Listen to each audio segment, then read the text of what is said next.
of NATO here in the European side of NATO, and of course in Canada. And the third is spending. We have to spend more. The European part of NATO has to spend more. We do not spend enough. We have to bring it up to, as I said before, probably north of 3%. I cannot commit to a number now, but we will do it based on facts and figures, based on the capability targeting process.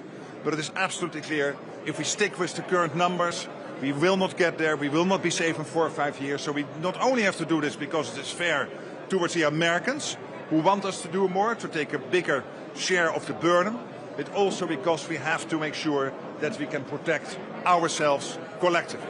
So thank you. General, James Bays from Al Jazeera. Only 8 months ago, you had a summit in Washington, D.C. All 32 allies agreed, and I know you know these words, but I'll read them to you. We will continue to support Ukraine on its irreversible path to full Euro-Atlantic integration, including NATO membership. Does NATO still stand by those words? Where in those lines it says that it should be part of a peace deal now? Where did you see that? I'm asking you whether NATO stands by that word. That's a conclusion by 32 leaders, but what we are talking about here is the debate, what is the best possible way to make sure that a peace deal is lasting, that a peace deal is enduring. And there are many ways to do that. But it has never been said before, and not even in that Washington summit statement, that when a peace deal would be done on Ukraine, that in that peace deal it should be NATO full stop. That's not the case. Do you agree with that commitment that one day there will be full... I was not in that summit. It was a summit by the 32 leaders. And clearly that is an outcome of that summit. But again, this is not about the peace deal. And I know that many think that part of a peace deal should be NATO. But it has never been promised to Ukraine that it will be part of the outcome. And I think we should take this step by step. Get them in a position of strength, making sure that whenever a deal is done, that the deal will be such that Putin will not try again. From Foreign Policy magazine.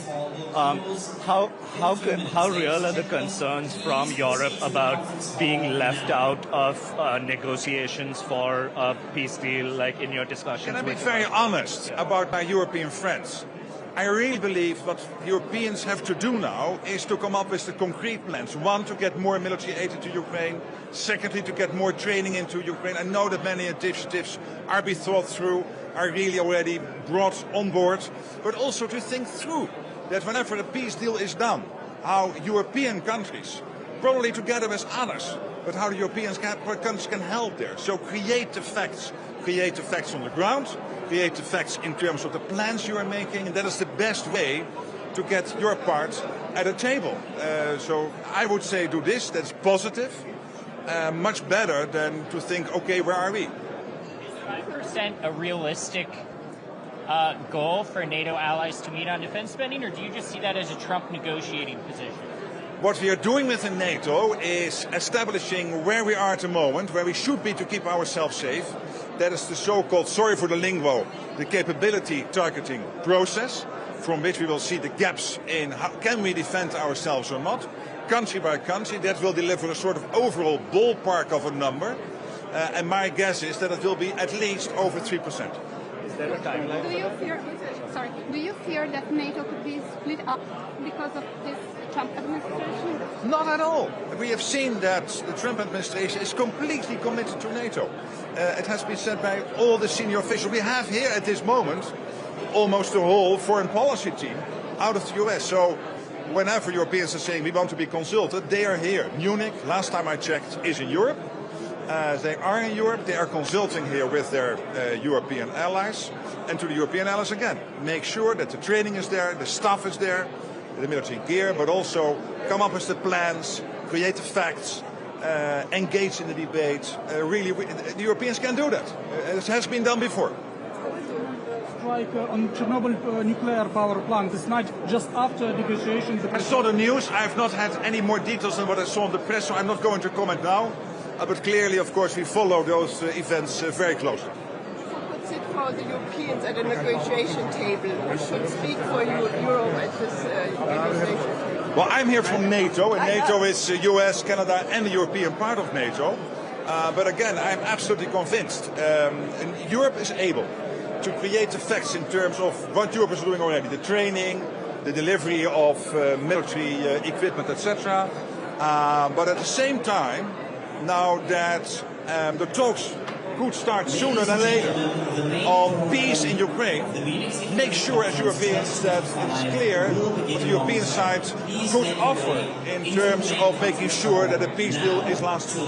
And then you create the facts, and by creating the facts, you will be part of the conversation, no doubt. So on NATO, the 3% plus or even the 5% target, is there any sort of ballpark timeline that you have in mind to meet those targets in terms of what's Two things. Obviously, towards the Hague summit in June, it will be very good to get to conclusions on this, because the whole internal process on the capability targets process will be done by then. And obviously, when you commit to a new number, you have to have a timeline. We cannot have a repeat of 2014, where we said 2%, and then nothing happened till Trump became president, and then all of a sudden we saw Europeans and Canadians spending more. So we really have now to commit to a strong timetable. Thank you so much. We'll see each other. History made this weekend. Again? History made this weekend regarding Ukraine. What do you say? This is a good weekend, because we have the whole of the US foreign policy team here engaging with the Europeans, and that's good. And to the Europeans, I would say, continue the training in Ukraine, continue delivering military stuff, but also start the process of thinking what the role of European nations could be in Ukraine post the peace deal. Thank you.